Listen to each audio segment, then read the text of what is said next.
Hola, bienvenidos a Entre Semana, donde vemos temas relevantes a la luz de la palabra de Dios. Hablar sobre el catolicismo romano siempre genera controversias y reacciones intensas. ¿Cómo considerar a este grupo? ¿Qué elementos de fe tienen en común con los cristianos evangélicos? ¿Las diferencias son de forma o de fondo? ¿Hay personas salvas dentro del catolicismo romano? Acompaña a Alex de Marcelo para hablar sobre este interesante tema aquí en Entre Semana. Bienvenido a Entre Semana. Estamos hablando acerca de cristiandad, el amplio espectro de la cristiandad. Ya hemos estado hablando acerca de algunos de los movimientos que no necesariamente diríamos que estamos alineados con estas creencias, adventistas del séptimo día, testigos de Jehová, mormones, aunque ellos tienen a Jesucristo como una figura central en su fe, no necesariamente se apegan a lo que son las creencias que vemos en la Escritura. Entonces, por eso entran dentro del título de cristiandad, pero no necesariamente de cristianismo. Claro. Si quieres más información acerca de eso, en la intro sí lo definimos muy bien. Muy bien. Diríamos que son una especie de, no sé si llamarle familiares lejanos, no sé si llamaría primos, porque la verdad vimos que a nivel de lo que creen de Dios, de la palabra de Dios, sobre todo la persona de Jesús y de la salvación, siempre es la fórmula que tú decías, más esto. O sea, los testigos de Jehová directamente no creen en la deidad de Jesús. Entonces ahí no hay manera, ¿viste? Pero lo tienen en alta estima. Claro, sí, como que es un buen tipo, pero no. Ese mira, familiar lejano que nunca ves. Es como encontrar un Martínez por allá y decir... capaz que somos familia. En algún momento hubo algo, pero ya muy bien. Hoy vamos a tratar con el 50% de la cristiandad.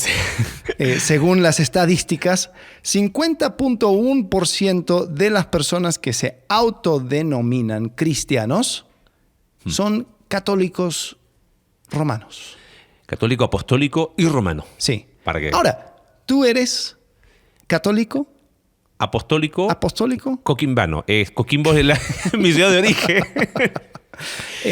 Es interesante eso, porque muchas veces nos olvidamos de lo que significa esas palabras, ¿no? Cuando decimos católico, estamos hablando, lo que significa la palabra es universal, ¿no? Entonces estamos diciendo que somos parte de la Iglesia universal. La Iglesia, cuando uno dice la Iglesia católica, es la Iglesia universal. Apostólica significa que sigue las enseñanzas de los apóstoles.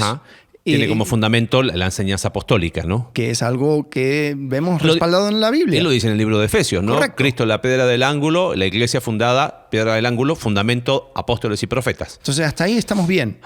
El problema es con la última parte, romana. ahí viene el conflicto. ¿No? Esto viene desde, Este tema es raro y es un poco a veces complicado porque cuando vas al tiempo, por ejemplo, vamos a tomar los romanos, los mormones. Mormones desde día 1 estaban diciendo en otra nada bolsa, que ver, claro. otra cosa. Totalmente. Adventistas del séptimo día, desde día 1. En otro mundo. Testigo de Jehová igual. Sí. Con los católicos, tú llegas al tiempo y vas regresando.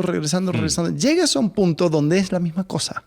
Y hay que decirlo como tal. O sea, eso es una realidad, porque hay cristianos evangélicos o cristianos protestantes que eso es como, suena casi herejía en sus oídos, pero es así. Pues es la mujer cabalgando sobre la bestia. Claro, y crea, pero si uno es honesto en la historia, o sea, hemos hablado mucho de historia aún en la iglesia, ¿no? Pero sí, ¿qué diríamos? ¿Que somos primos? ¿Buscando alguna analogía? No, ¿para qué? ¿Para qué hacer analogía? ¿No? Pero bueno, pero es correcto, hay un tronco común. Hay un tronco común, pero en algún momento, al comenzar a definir cosas, hubo una división. Bueno, vamos a hacer un resumen histórico así, no nos vamos a cansar, no quiero cansar con algo de historia, pero... Pastor, actualmente usted está dando a veces clases acerca de esto, así que... Pero vamos, claro, partimos Jesús, la iglesia bíblicamente inicia en Hechos capítulo 2, terminamos el canon cerca del año 100 y viene todo el movimiento de los padres de la iglesia, ¿correcto? Y hay un montón de escritos que uno va viendo un avance, un punto de inflexión, es el edicto de tolerancia de Constantino, ¿ok? O el edicto de Milán, donde el cristianismo deja de ser perseguido. No es que sea oficial. Año 312, 313. Deja de ser perseguido. Ese es un punto de inflexión, nada más. Claro. Ok. Sí, en ese momento es que ya los cristianos pasan de ser sacrificados en el Coliseo Ajá. y Hacer uno más, tolerado. Sí. No. Porque muchos han ¿cómo sería? Demonizado la imagen de Constantino. Ajá. En otro momento vamos a hablar de Constantino y... Pues es una serie, ¿no? Grandes personajes de la historia. Puede ser. Ahí tenemos otro más. Grandes personajes de la historia. No lo habíamos pensado, puede ser. Sí, puede ser. Hay varios Me ahí estás dando más candidatos. chamba, amigo. Sí. Pero quizás el punto más importante de inflexión es cuando el cristianismo se hace la religión oficial, que es el año recién 392. Emperador. No era Constantino. Era Teodosio el Grande. Él, acuérdate que primero es tolerada y después se hace oficial. Correcto. Al hacerse oficial, ya no es quién es cristiano por conocer a Jesús o por creer en Jesús como su único salvador. Es cristiano todo el que está bajo el imperio romano, porque el cristianismo, el año 392, ¿cómo sería la palabra? Se institucionaliza, ¿correcto? Sí. Y quizás ahí es donde empezamos con pequeños... O sea, ahí empieza es el fin del comienzo, el comienzo del fin, no sé cómo le queramos llamar. Ahí es pero donde empezaron a pegar en sus casas. En esta casa somos católicos. somos católicos, no aceptamos nadie. Bueno, de alguna manera sí. Entonces Teodosio dijo, no, aquí Ok. todos somos. Todos somos, y al institucionalizarse, creo que ahí viene el conflicto, ¿no? Ahí es donde quizás... ¿Por qué? Porque ¿qué sigue después en la historia? 100 años después cae el Imperio Romano. ¿Ok? Estamos resumiendo años y años. Al caer el Imperio Romano de Occidente, antes de eso se había dividido el Imperio Romano, la capital Constantino la lleva a Estambul, a Turquía. Constantinopla, por favor. Ajá, Constantinopla, ¿no? Perdón, Estambul es el moderno. Entonces, el obispo de Roma empieza a tomar un protagonismo político y claro, fin del año, para el año 392 se institucionaliza el cristianismo y para el año 492 ya no hay imperio. Pero ¿qué figura se mantiene? El obispo de Roma. Entonces, ahí es donde empieza la etapa que se conoce en la historia de la iglesia como la etapa de la iglesia imperial. O sea, se cae la estructura política del imperio romano, pero se mantiene una estructura religiosa.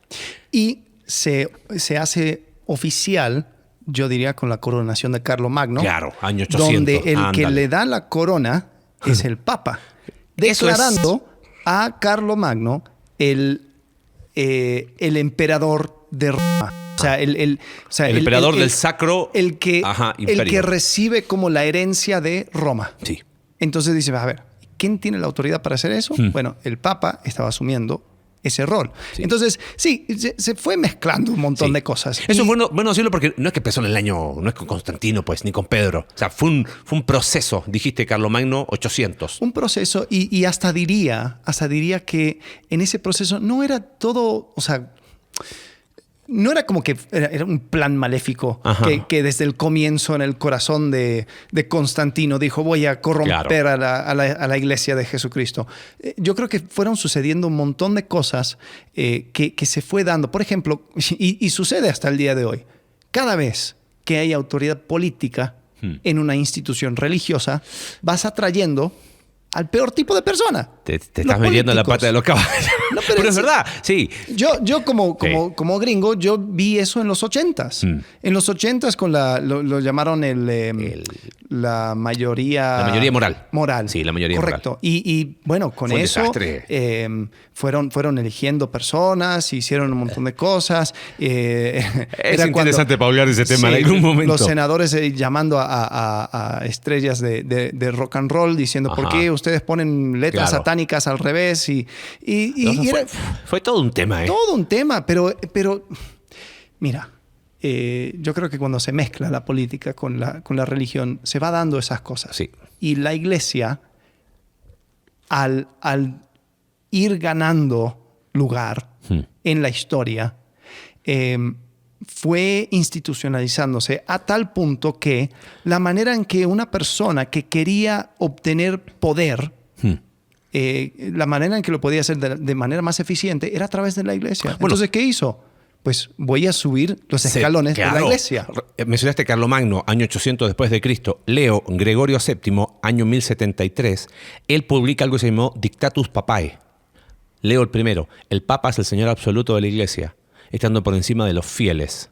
2, el Papa es Señor Supremo del mundo. Todos le deben sometimiento, incluidos los príncipes reyes y el propio emperador. 3, la Iglesia romana no erró ni errará jamás. O sea, ¿te das cuenta? Han pasado desde el año 300 hasta el año 1000 y algo, 700 años. No fue un día para otro. Claro, no, claro. Pero fue esa mezcla que tú vas diciendo, donde Estado e Iglesia empiezan, esta Iglesia imperial se institucionaliza y se degrada. Y lo vemos hasta en la geografía, la existencia de Brasil, Claro. y después otras partes. ¿Por qué en una parte de Latinoamérica se habla portugués y en otra parte en español? Bueno, Portugueses y españoles se dieron el mundo. Tenían que arreglar una bronca entre quién iba a ser el dueño de las Américas y fueron al Papa. Y el Papa dijo, mira, hasta aquí es de ustedes. Es de ustedes y lo demás es de los españoles. Entonces, o sea, llega a ese punto, imagínate. Sí.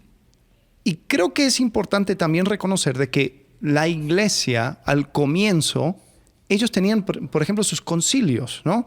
El primero lo podríamos llamar el concilio de Jerusalén, que está en Hechos, cuando se juntaron todos para decir, oye, vamos a hablar acerca de este asunto, un problema.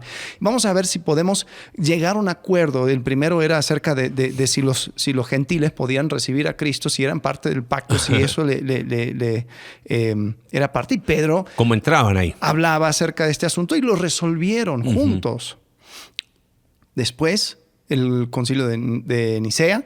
Y ahí empezó un montón de concilios. De Éfeso, y etcétera, etcétera, etcétera. En algún momento se fue dividiendo, pero yo me acuerdo, después voy a buscar el dato, pero yo me acuerdo, había uno de los padres de la iglesia que decía, bueno, el concilio decidió esto, yo no estoy de acuerdo, yo no creo que veo eso en la Escritura, pero si el Espíritu Santo fue guiando a estas personas en este concilio a llegar a esta conclusión, entonces eso debe ser la verdad. Claro. O sea, había esta idea de que existía una iglesia católica y apostólica. En esas palabras. O sea, una iglesia universal que se va moviendo bajo el mismo espíritu. Y diríamos en los primeros concilios la balanza era, no sé, tiro un número, 80 y 20. 80% temas teológicos y 20% temas políticos.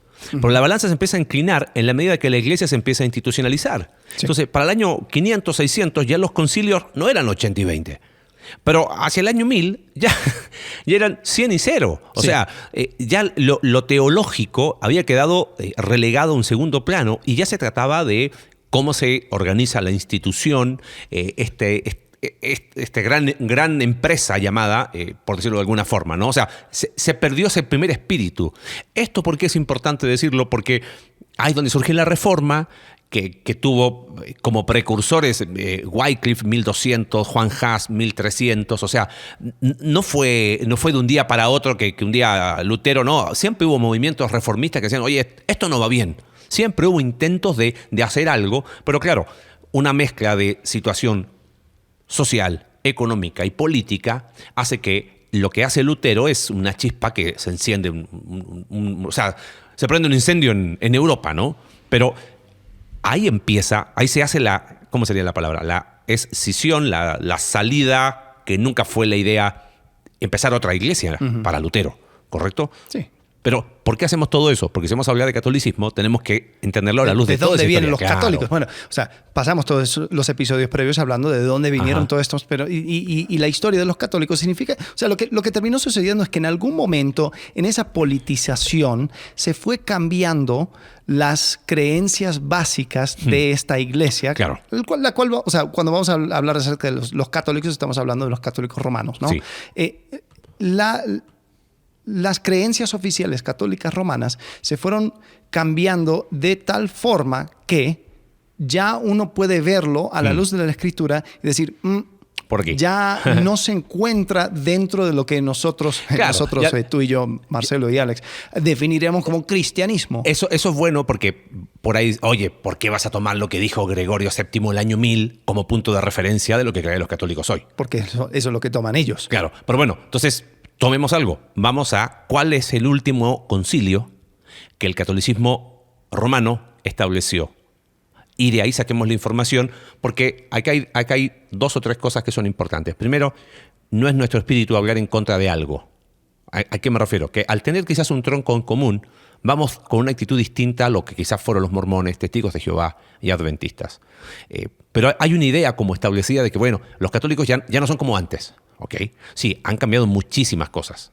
Recuerda que antes se hacía la misa en latín, después se prohibió, o se dijo que no, y ahora como que cada uno es libre. Ahora el sacerdote saca la guitarra y canta Mark Claro, y uno no entiende nada. Vas pasando, no sé, por la iglesia, creo que la que está en Candiles, la que va camino a Candiles, tiene muy buena alabanza, por si quieren ir después. Entonces uno dice, ¿qué pasó? O sea, cambió la iglesia, dejó de tener esas creencias. Entonces, va a estar en el link, en las descripciones, ¿correcto? El link de lo que es el Concilio Vaticano II, que es el último concilio oficial de la Iglesia Católica y lo romana. Estamos sacando del sitio oficial de Vaticano. www.vatican.va. Va. Sí, porque el Vaticano es un país. Es un estado. Entonces, .va es la terminación que solamente el Vaticano puede tener. El Vaticano lo pueden usar. Entonces, fue complicado. ¿Te acuerdas que buscando... ¿Dónde hay una página oficial de la Iglesia Católica? No la hay. Sí. Pero están los documentos del concilio. ¿Y cuál fue el Concilio Vaticano II? ¿Tienes ahí info de cuándo fue? 1962 al 65. Ok. Fue... Y en esto ya estaba ese espíritu de tratar de cambiar formas y lenguaje y maneras para que pudiera encajarse un poco más con el resto de la cristiandad, si se podría decir. Es interesante porque el Concilio Vaticano II, en círculos rígidos, por decirlo así, del catolicismo, no fue bien visto, ¿eh?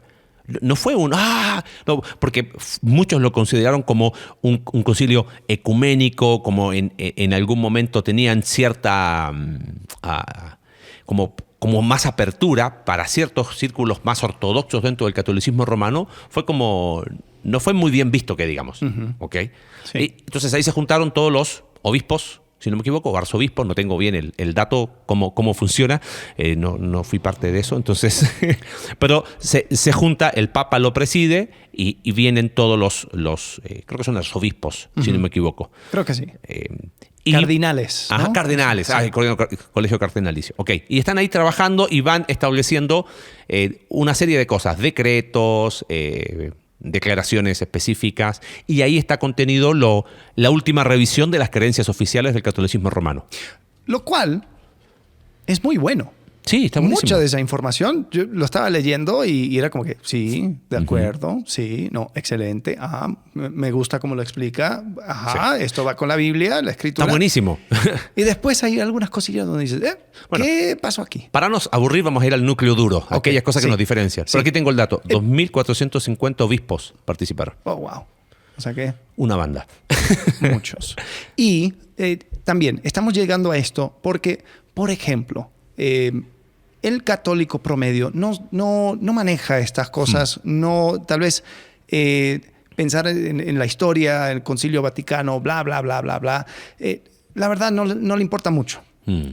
Pero ninguno podría decir que no tiene que ver con su fe.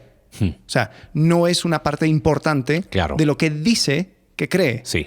Entonces, yo he conocido muchos católicos que dicen, sí, yo soy católico, pero eso de ir a confesarte, no. No va conmigo. Sí, yo soy católico, pero eso de María, no. Entonces, es decir, a ver, está bien, cada uno de manera individual puede tener su fe y su creencia y su manera de ver las cosas.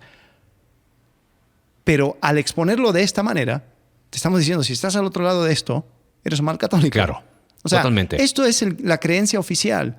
Y también puede crear un poco de confusión cuando, por ejemplo, el Papa actual, Francisco I, Bergoglio, ¿no? Él habla, incluso en conferencias cristianas, y dice cosas como la salvación solamente por fe. Claro. Sí, porque uno acepta Creemos a Jesucristo. solamente en la Biblia. Creemos en la Biblia. Nuestro fundamento es la Biblia. Ahora, bueno, partamos por ahí. Sí. ¿Cómo ves? Dale. Biblia. Ibas a decir algo, perdón. Bueno, o sea, lo que iba a decir es que crea un poco de confusión. Claro. Porque como él es el Papa, dicen, bueno, ya los católicos están cambiando, ya lo podemos llamar hermanos, ya podemos abrazarnos y ya lo de la reforma lo ponemos detrás de nosotros y vamos a seguir siendo una iglesia católica en el sentido universal y vamos a juntarnos y vamos a unirnos y glorificar a Cristo. Ok, pero ¿qué haces con las creencias oficiales? En el núcleo duro. En el núcleo de la fe. Perfecto. Pasamos católica. Por Biblia. ¿Te parece? La Biblia. ¿Qué creen en cuanto a la Biblia? Estamos aquí leyendo Constitución Dogmática Dei Verbum sobre la Divina Revelación. ¿Ok? Que por cierto, todo esto fue en latín, pero no te vamos a aburrir con... Solamente el título está en latín. Tenemos, está buenísimo. En la página oficial está en árabe, en checo, en español, en francés, en italiano. Entonces, si alguien lo quiere ver, el link que está disponible en las notas está en español para que puedan leerlo. ¿Okay? Leo artículo 10. Viene hablando de la Biblia, de que la Biblia es la revelación de Dios. Y está la idea, yo recuerdo años atrás haber leído en una Biblia católica que la verdad no tiene mucha diferencia en traducción, salvo algunos pasajes. Perdón, mucha gente piensa, bueno, es que tengo la Biblia católica. Está buenísimo. Debo escuchar, debo leerlo. Sí, es la misma Biblia. A diferencia de los Testigos de Jehová, los católicos tienen buenas traducciones. Buenas traducciones católicas, Biblia de Jerusalén, Nácar Colunga, Bober Cantera, Cantera Iglesias. Esas son las que se me vienen ahora a la memoria. Están muy buenas, son muy buenas. Torres Amat, muy buenas traducciones. Incluso muchos de los teólogos católicos son muy bien estudiados y lo que ellos dicen son cosas correctas. Bueno, creo que en el comité de la traducción de la cuarta edición, porque hay 2 Nuevos Testamentos griegos, creo que está el Novum Testament Grace, 28 edición, y el de la Sociedad Bíblicas Unidas. Creo que en la cuarta edición, tercera y cuarta, hay un cardenal católico, Carlo Di Martini, si no me equivoco, que es una eminencia en texto griego. O sea, en reconstrucción del texto, pues, llegar ahí, más allá de la interpretación que hacen. Claro, ¿okay? sí. Recuerdo haber leído una Biblia católica que decía la Santa Palabra, y había una descripción, y la Santa Tradición. Y dice, claro. Pero bueno, vamos a ver lo que dicen ellos. Fíjate, leo aquí, artículo 10. Dice, la Sagrada Tradición. Dice, la Sagrada Tradición, pues, y la Sagrada Escritura. Fíjate, dice, la Sagrada Tradición, una cosa, pues, y la Sagrada Escritura, otra cosa, constituyen un solo depósito sagrado de la palabra de Dios. Ahí ya empezamos con problemas. O sea, yo puedo decir, tenemos una tradición de hombres. O sea, creo que hay algo ahí que quiero decir cortito. Hay gente que hoy mira con mucho desprecio 2000 años de historia. Y uno tiene que mirar con respeto aún aquellos hasta en lo que se equivocaron. Pero lo que dice acá es que constituyen un solo depósito. ¿Qué significa eso? Sagrado, sí, de la palabra de Dios. O sea, la palabra de Dios y la sagrada tradición pesan lo mismo. Y dice, confiado en la iglesia, fiel a este depósito, todo el pueblo santo unido con los pastores a la doctrina de los apóstoles. ¿Okay? Fíjate, el oficio de interpretar auténticamente la palabra de Dios.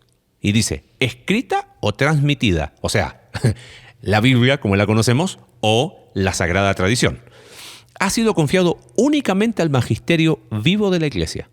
O sea, nadie puede interpretar. La interpretación oficial es la que da el magisterio vivo, cuya autoridad se ejerce en el nombre de Jesucristo. Ahora, cuando está hablando acerca del magisterio vivo de la iglesia, está hablando del Colegio Papa. Cardenalicio. Colegio Cardenalicio, claro. Colegio o sea, ese es el magisterio. Y el jefe es el Papa. Entonces, lo que dice el Papa es así. Entonces, fíjate, solamente a ellos se le ha dado la autoridad de interpretar auténticamente. Ahora, dice, este magisterio evidentemente no está sobre la palabra de Dios, sino la que sirve enseñando solamente lo que le ha sido confiado por mandato divino y con la asistencia del Espíritu Santo la oye con piedad. O sea, lo que está diciendo, bueno, no lo ponemos sobre la Biblia, pero él es la persona que lo interpreta. Ahora, leo la última parte del artículo 10. Sí. Es evidente, por tanto, que la sagrada tradición, número 1, la sagrada escritura, 2, y el magisterio de la iglesia, según el designio sapientísimo de Dios, eso están no muy inteligente, sapiencia, están entrelazados y unidos de tal forma que no tiene consistencia el uno sin el otro, y que juntos, cada uno a su modo, bajo la acción del Espíritu Santo, contribuyen eficazmente a la salvación de las almas. A la salvación de las almas. Contribuyen. No son, pero contribuyen. Entonces, ¿ves? A veces es un lenguaje bien interesante, pero creo que aquí hay algo que llama la atención, donde sería nuestro primer piedra de tope, ¿no? Tenemos la Escritura. Algo que fue quizás uno de los mayores impulsos de la Reforma fue el sacerdocio universal de los creyentes, en el sentido de que, yo tengo la Biblia y quiero leerla. Fines de 1200, Wycliffe en Inglaterra dijo, vamos a traducir la Biblia al idioma del pueblo para que la puedan leer. Y fue quemado por eso. O sea, dijeron, no, eso es una... ¿Por qué? Porque la Biblia tenía que estar solamente para el magisterio, porque ellos solo la podían interpretar. Claro, porque si uno es honesto, si uno lee la Biblia con una interpretación natural, contextual, y miras la institución, en aquel tiempo, 1200, 1300 años después de Cristo, pues no cuadra. Entonces era obvio, por razones obvias, que no querían tener que la gente tuviese acceso a. Entonces, fíjate de esta manera, Sagrada Tradición, Sagrada Escritura y Magisterio están tan unidos que no existe el uno sin el otro y contribuyen contribuyen eficazmente. Entonces, ahí tenemos un problema, ¿no? Y creo que hay una gran diferencia. También tenemos que hacer una autocrítica, no sé cómo lo ves. Este episodio creo que va a ser de los largos, para los que corren va a ser de muchos kilómetros, ¿ok? Porque creo que tenemos que aprender de esto. No te preocupes, con toda la historia ya perdimos la mitad. Sí, ¿no? Así que... Porque creo que tenemos que aprender de esto. Porque hasta dónde nosotros no hemos cometido el mismo error. Ok, criticamos a lo mejor en el documento oficial, pero la tradición de nuestra iglesia no se toca. Aquí la tradición, y es como que ¿cuántas iglesias no se han dividido? Porque esto se hace así porque siempre se hizo así, ¿no? Y palabra del pastor, palabra de Dios. Y creo que hemos perdido ese espíritu de decir, a ver, vamos a poner la Escritura como autoridad y solo la Escritura, ¿no? No sé cómo lo ves. Sí, totalmente. Yo creo que una de las cosas que terminamos haciendo es replicando ese mismo error, sea a nivel denominacional o incluso a nivel de iglesia local. O sea, hay iglesias donde ellos piensan que son los únicos de su ciudad, de su barrio, de su estado, de su país, que tienen la santa verdad. Sí. Son los únicos que hacen las cosas bien, son los únicos que, exacto. Que, no sé, que tienen la alabanza a la manera de Dios, que tienen la predicación a la manera de Dios, que plantan iglesias a la manera de Dios. Correcto. Y es como y somos no entienden nosotros. que es conexión vertical. No. No. Por favor, eso fue broma. Falta la campanita. ¡Ping! Creo que sí. O sea, tenemos que entender de que la salvación viene por Cristo y la Escritura. Ahora, sí, yo creo que hay muchos errores que se cometen cuando una persona no es fiel a la Escritura y por su misma manera, llamémosle amateur, de llegar a las Escrituras, saca conclusiones erróneas y hasta heréticas. Y eso era una de las preocupaciones al momento de traducir la Biblia en el lenguaje común. Y hay historias de la época de la Reforma donde salieron muchas sectas. Claro. Porque por fin el pueblo podía leer la Biblia en su propio idioma y fueron sacando cualquier conclusión.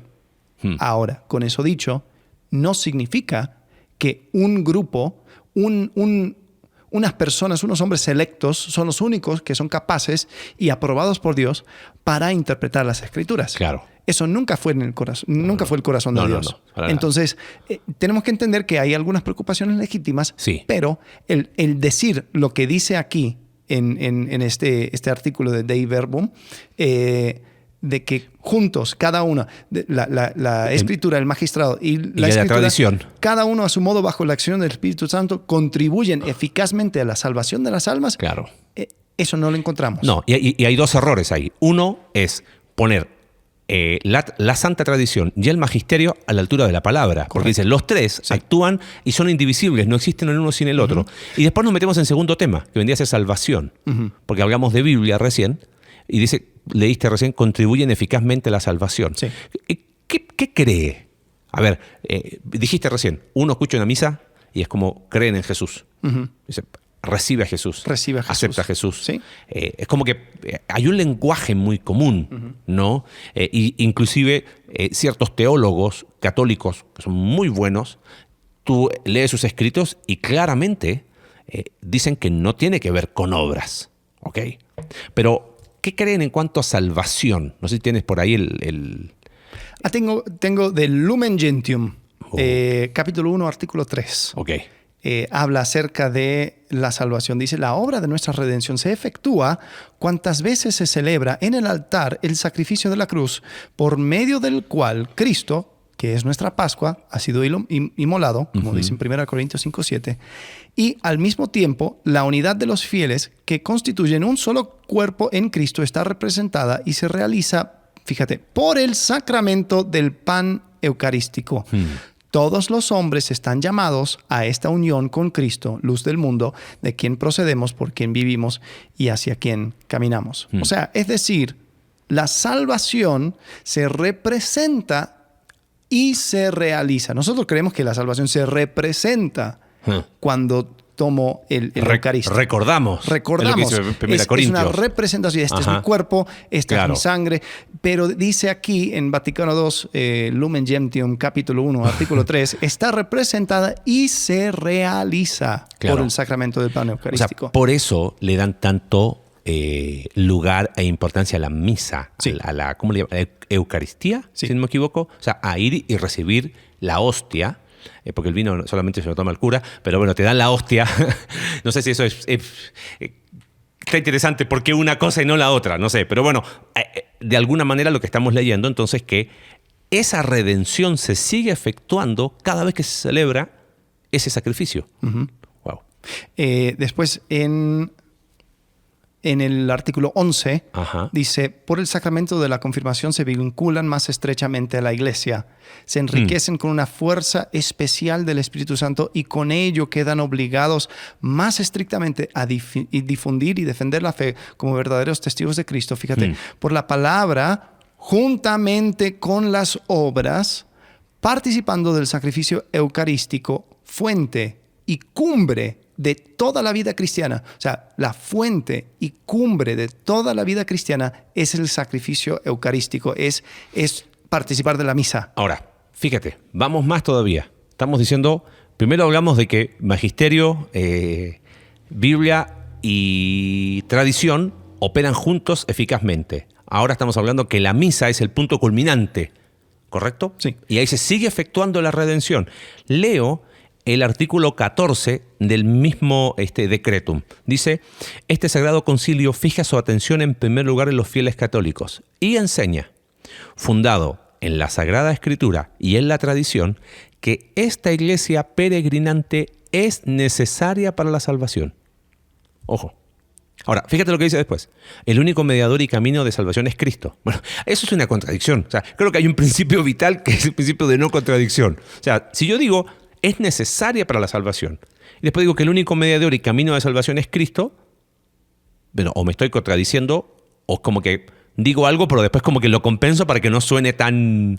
Claro, o sea, es decir, sí, es Cristo, pero la manera de llegar a Cristo es a través de la iglesia. Claro, porque después dice, el único mediador y camino de salvación es Cristo, quien se hace presente a todos nosotros en su cuerpo, que es la iglesia, o sea, en este caso nosotros, los católicos, apostólicos y romanos.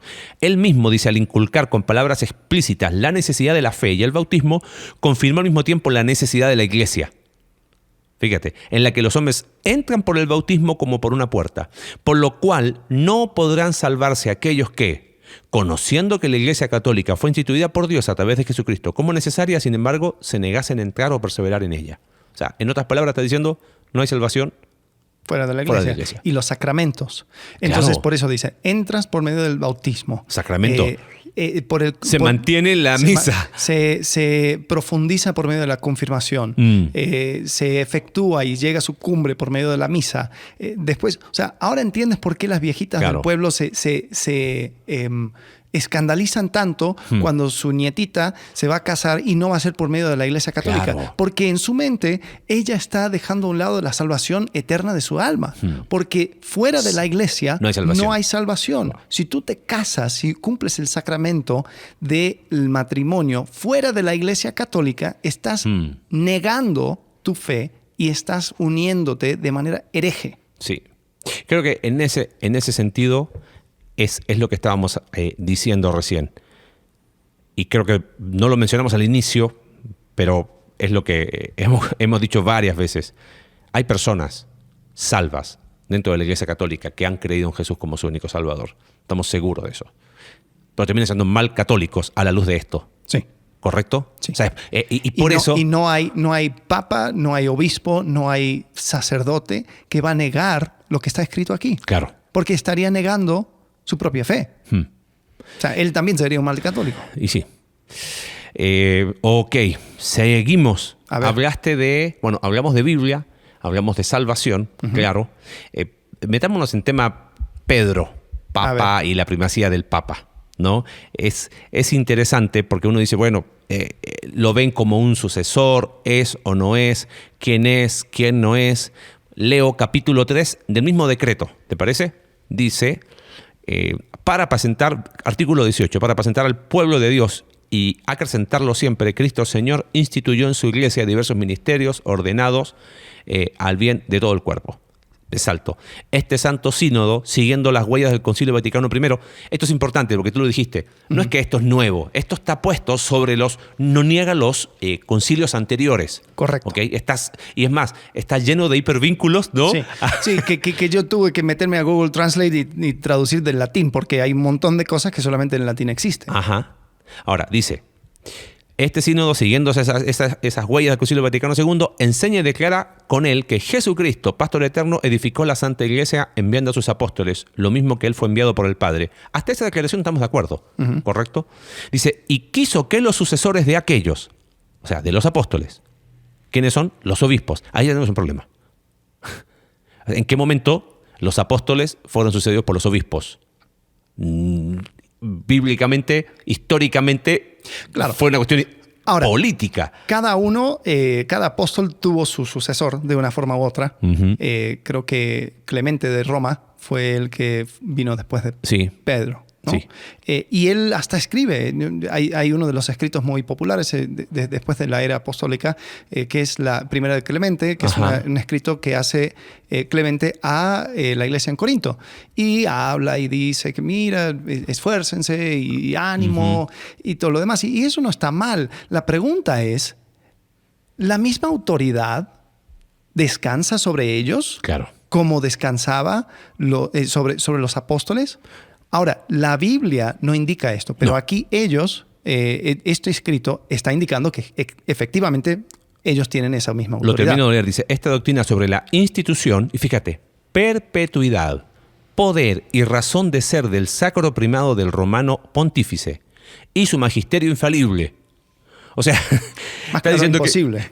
Claro, dice, el Santo Concilio la propone nuevamente como objeto de fe inconmovible para todos los fieles. Y prosiguiendo dentro de la misma línea, se propone, ante la faz de todos, profesar y declarar la doctrina acerca de los obispos, sucesores de los apóstoles, los cuales, junto con el sucesor de Pedro, vicario de Cristo y cabeza visible de toda la iglesia, rigen la casa del Dios vivo. O sea, eso no hay mucho que aclarar. No. Y sería interesante aclarar eso de vicario de Cristo. ¿Qué significa vicario de Cristo? La palabra vicario es una palabra de origen latino y que significa en lugar de. O sea, cuando uno dice, por eso se habla de la muerte de Cristo, que la muerte fue una muerte vicaria, porque fue en sustitución nuestra. O sea, al decir vicario de Cristo está diciendo, hoy tenemos como sustituto de Cristo, al heredero de la sucesión papal. O sea, literalmente, es más, si no me equivoco, este concepto de vicario de Cristo tuvo un inicio, no recuerdo bien ahora, pero no se empezó a usar hasta creo por el año 400 o 500. En algún momento voy a buscar el dato. Bueno, aquí hay... De vuelta, tengo que meterme a Google para ver qué dice en latín. Pero dice que en el Concilio de Florencia, decreto para los griegos 1307 y Concilio Vaticano I, 1826, ahí quizás profundiza un poco más de eso. Entonces sí, está todo construido sobre concilios anteriores. Sí, y bueno, hay algo un poquito más en cuanto a esto. Solamente, no quiero cansar con esto, pero uno dice, oye, son sucesores, ya estamos, no podemos... estar de acuerdo a la luz de la Escritura. No estamos de acuerdo con esto. Y no solamente no estamos de acuerdo, Alex y Marcelo, que su opinión pesa menos que un paquete de palomitas de esa que te dan en el cine, ¿no?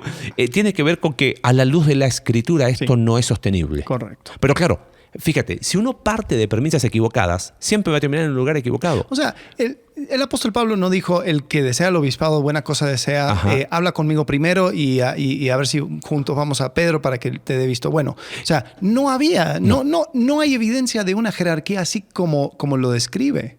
Y lo que te decía de partir de una premisa equivocada, porque lo primero que hablamos fue la Biblia y la Sagrada Tradición con el magisterio están a la misma altura. Si están a la misma altura, de ahí lo que diga el magisterio... Colaboran juntos en la salvación. Claro, y lo que diga la tradición de la iglesia pesa tanto o más que la Biblia, entonces da lugar a todo lo que leímos después, que la salvación se alcanza su punto culmine en la misa, se sigue dando, que no hay salvación fuera de la iglesia. Y claro, ahora, como la tradición pesa tanto como la escritura, bueno, la tradición de la asociación papal, y hay un punto que fue, si no me equivoco, punto de conflicto hasta no hace mucho, fines de 1800, si no me equivoco, con Lord Acton en Cambridge, que fue un católico historiador que dijo, no, este es el punto que tiene que ver con la infalibilidad papal. Leo artículo 25, ¿no? Dice, los obispos cuando enseñan en comunión con el romano pontífice deben ser respetados por todos como testigos de la verdad divina y católica.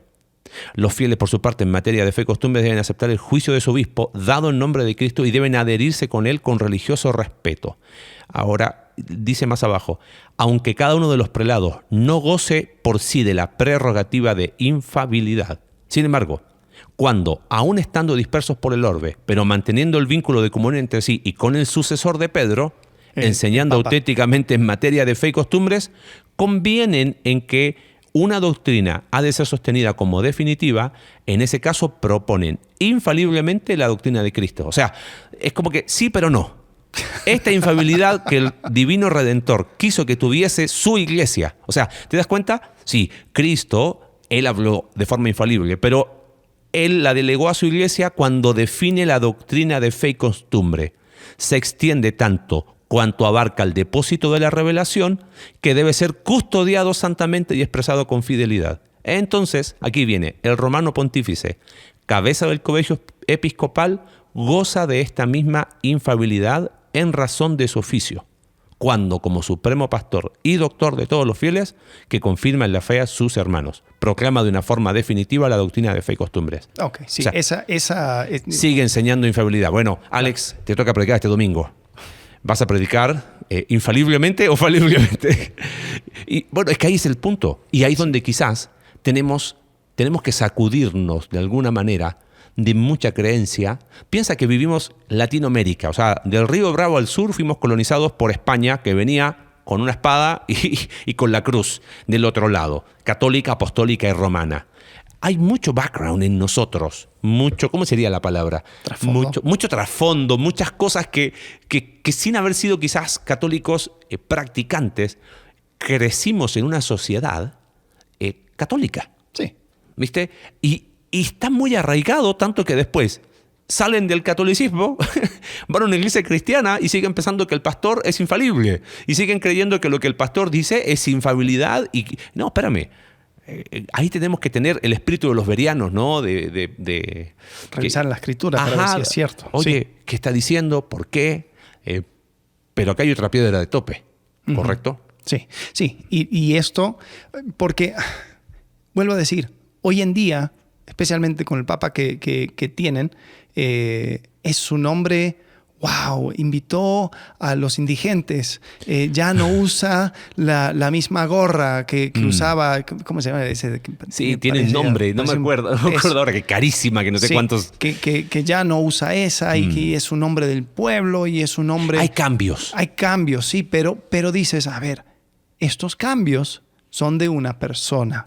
No significa que la fe católica en sus escritos haya cambiado, porque tendría que haber un concilio de Vaticano III para poder hacer todos los ajustes que de manera tópica estás viendo. El hecho de que el Papa Francisco haya cambiado de gorra no significa que ahora son hermanos en la fe de acuerdo a sus escritos son oficiales. A ver, sin querer ser malinterpretado, han sido cambios, diríamos, cosméticos. O sea, quizás ha habido una buena intención de acercarse y ojo. Lo cual aplaudo. Sí, uno. Y dos, tenemos que saber distinguir que socialmente son personas que hacen un trabajo que muchos cristianos deberían imitar en cuanto al cuidado de pobres, al cuidado de un montón de ayuda social. Ahora, si lo hacen porque creen que ahí está la salvación, ya es problema es otra discusión. Pero en el núcleo duro de la doctrina no hay manera de ser un buen católico y ser... O sea, ser salvo manteniendo esta doctrina en alto, ¿entiendes? Porque hay una Correcto. contradicción. O sea, Sí. es como, espérame, ¿de qué estamos hablando? ¿Cómo que la Biblia y la Sagrada Tradición y el Magisterio tienen el mismo peso? ¿Cómo que la salvación, no hay salvación fuera de la Iglesia? ¿Cómo es esto que la infalibilidad del Papa... Y el problema es que muchas de estas cosas tienen hipervínculos, porque cuando ya establezco al Papa como infalible, entonces acepto absolutamente todo Claro. que ha dicho los papas en tiempos anteriores. Hace poco hicimos una serie que se llama Jesús por María y estábamos estudiando la doctrina marista de los católicos. Y mucho de esas cosas venían de los escritos papales, donde hablaban acerca de que María tampoco tenía pecado, que María, la mamá de María, también tuvo el nacimiento, creo que sí era, que el nacimiento de María era también virginal. Bueno, mejor leámoslos. A ver. ¿Ok? Capítulo 8, artículo 52. Hay mucho, porque quizás este es el último, no sé cómo vamos de tiempo, nuestros auspiciadores nos están pidiendo que cuidemos el tiempo, pero bueno, artículo 56, leo, dice que el Padre de Misericordia quiso que precediera a la encarnación la aceptación de la madre predestinada, para que de esta manera, así como la mujer, dice, contribuyó a la muerte, también la mujer contribuyese a la vida. Ahora, dice, así María, hija de Adán, al aceptar el mensaje divino, se convirtió en madre de Jesús. Y al abrazar de todo corazón y sin entorpecimiento de pecado alguno la voluntad salvífica de Dios, se consagró totalmente como esclava del Señor a la persona y a la obra de su Hijo, sirviendo con diligencia al misterio de la redención con Él y bajo Él. Fíjate, de la redención. Sí, con Él, como que todo parecía bien. excepto el con Él. Decía, ¿Ok? redención con Él. Por eso dice, con razón, pues, piensan los santos padres que María no fue un instrumento puramente pasivo en las manos de Dios, sino que cooperó a la salvación de los hombres con fe y obediencia libres. Y cita ahí de Ireneo del León, obedeciendo se convirtió en causa de salvación para sí misma y para todo género humano. Por eso, otra vez dice, claro, dice, pocos padres, ¿quiénes son esos? La tradición, el magisterio, que tiene el mismo peso de la Biblia. Por eso no pocos padres antiguos afirman gustosamente con él en su predicación que el nudo de la desobediencia de Eva fue desatado por la obediencia de María, que lo atado por la Virgen Eva con su incredulidad fue desatado por la Virgen María mediante su fe. O sea, hay como una analogía ahí de María y Eva.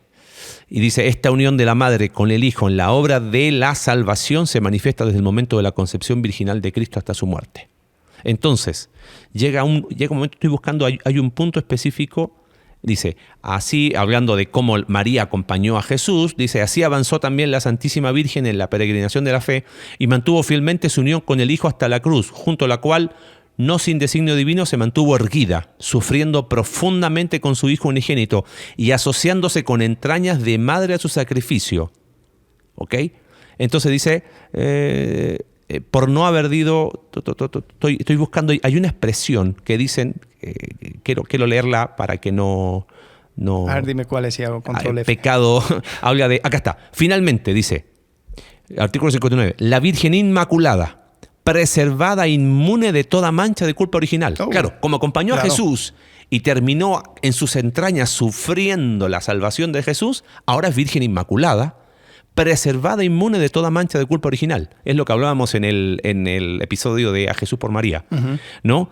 Terminado el decurso de su vida terrena, fue asunta en cuerpo, estas expresiones son interesantes, asunta en cuerpo y alma a la gloria celestial y fue ensalzada por el Señor como Reina universal, con el fin de que se asemejase de forma más plena a su Hijo. Sí, o sea la ascensión de María. Exacto. La infabilidad de María.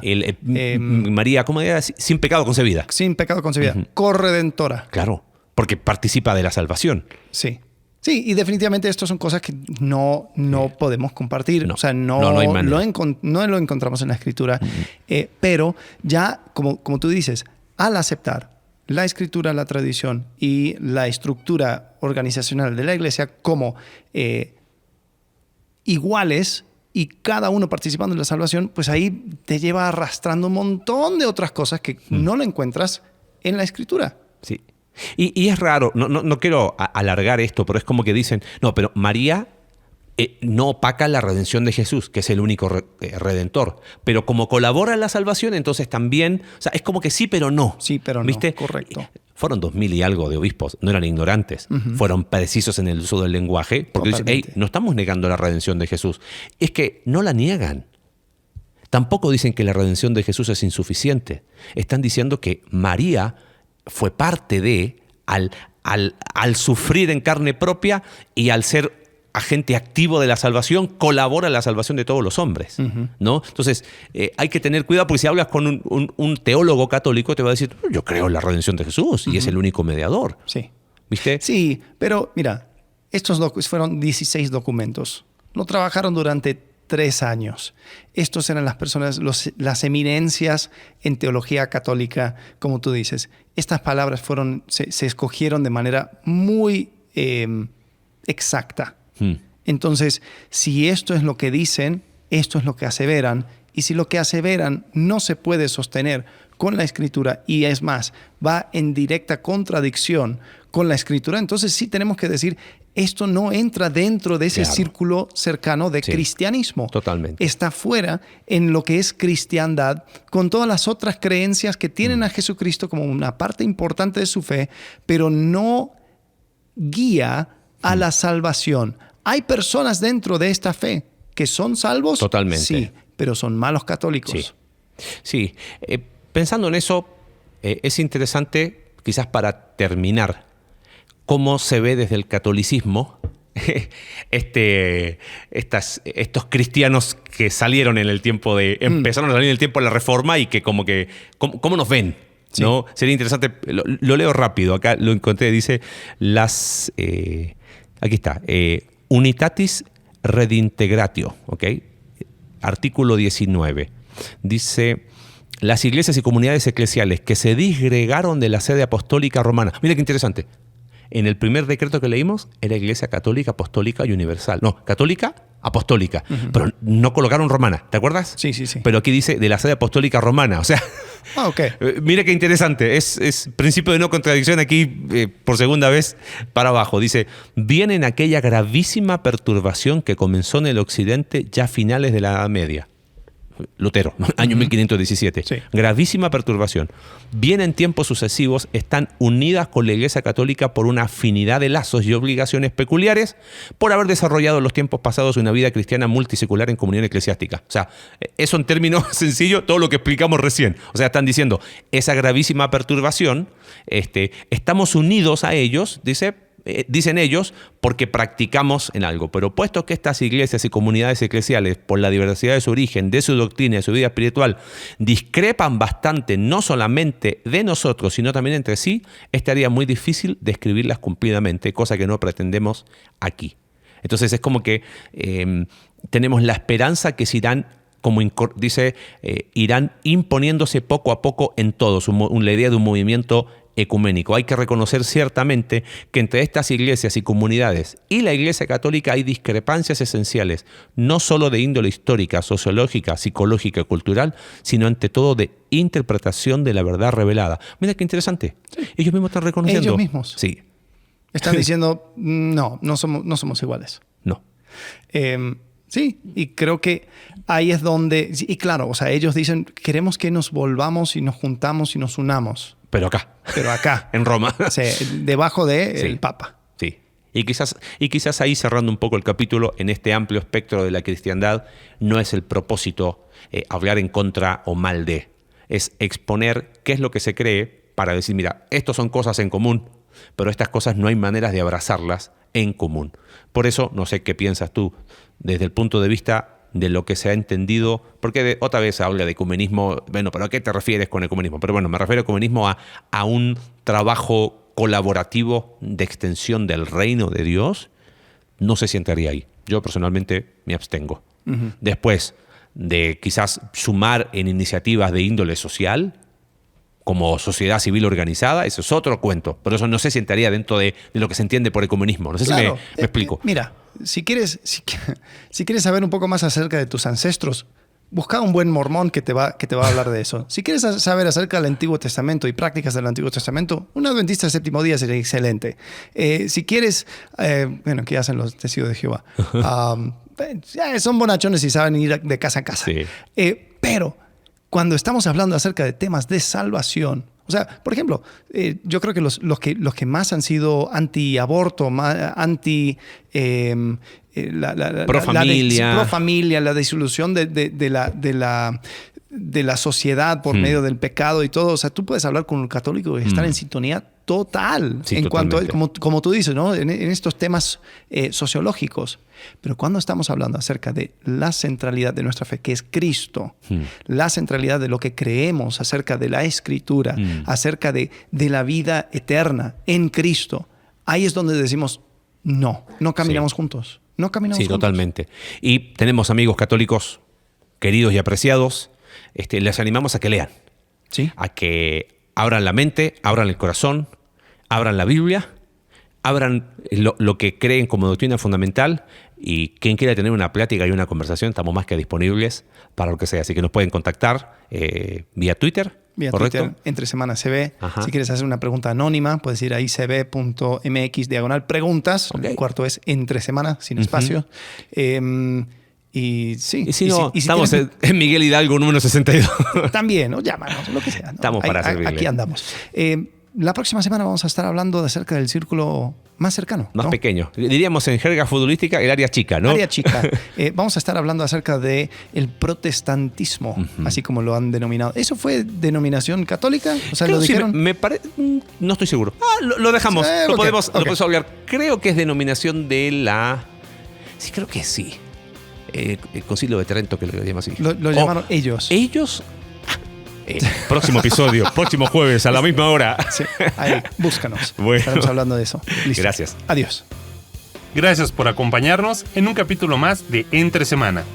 Recuerda que puedes seguirnos a través de nuestra página web icv.mx/entresemana y puedes enviarnos tus preguntas a entresemana@icv.mx y en Twitter @entresemanacv. Ayúdanos a difundir este contenido dejándonos tu valoración en tu aplicación de podcast favorita.